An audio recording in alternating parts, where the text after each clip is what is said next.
On this episode, what we are going to do is to learn how to configure outbound experience, right? Or outbound calls for our ShopEasy contact center. So to do that, we need to understand a couple of things. Up until this point, we've built our inbound flow. We've integrated it with both voice. We've tested it. We've now added legs, lambda functions, and done a couple of fancy stuff. Now, say our agents wants to be able to initiate call to customers or callers. What do we then do? The first thing we have to understand is this, that for every agent that we see in a call center, when I say agent, I'm talking of the users, right? What they have is that they have something assigned to them that we reference as their routing profile. And inside their routing profile, we have queues. So inside their routing profiles, we have queues that are assigned to those routing profile. And each routing profile has something we reference as the outbound queue. So the outbound queue determines the outbound experience they have. So now, if you take any queue, there is a configuration in that queue that allows people to make outbound calls. And what happens during these outbound calls? So to be able to allow our agents in our contact center to initiate call from our contact center, what we have to do is that first we have to check the routing profile for the agent. Currently, I'm logged in as the admin, so basically it's going to use the basic routing profile. If I come in there, the first thing I'm to check is that to ensure the outbound queue configuration. So in here we have the basic queue. So the next thing is then to go to the basic queue and then to ensure that the basic queue is configured to support outbound calls. So now, if I come to basic queue, what I have is in here. So under this optional settings, we have outbound caller configuration. We have three key things we need to know. First is the default caller ID and caller name.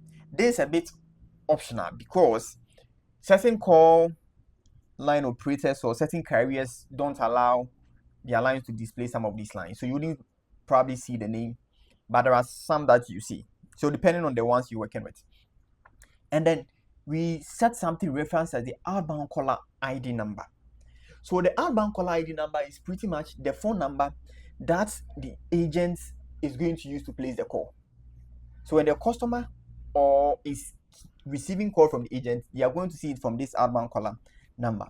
And then the outbound caller flow is pretty much the flow that defines the outbound call experience. Right? It is the flow that defines the outbound call experience. So because I've not created a dedicated flow for that, as I said in our previous classes, once you don't configure anything, connect to use the default flow. That's why I currently have the default one. So this is pretty much all that we need to configure our outbound experience. We check the routing profile, check the queue, and then that is it. Let me quickly show you guys the outbound queue flow.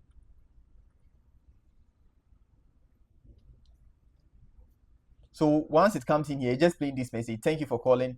And then if you want to do any customizations, it's just like any other flow, you can just do it. And then you go. How do you place the outbound call to test? Now let me open my agent workspace.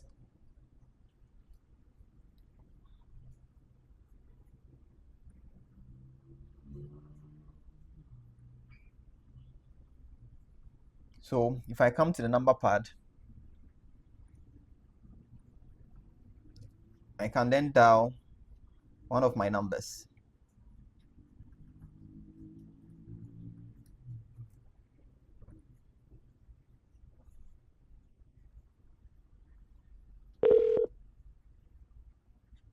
Please state your name after the tone, and Google Voice will try to connect you.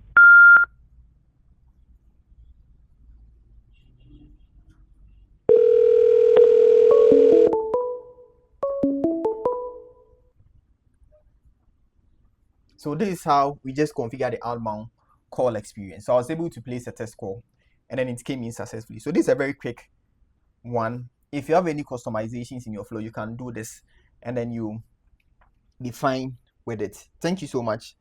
And then let's meet in the next video.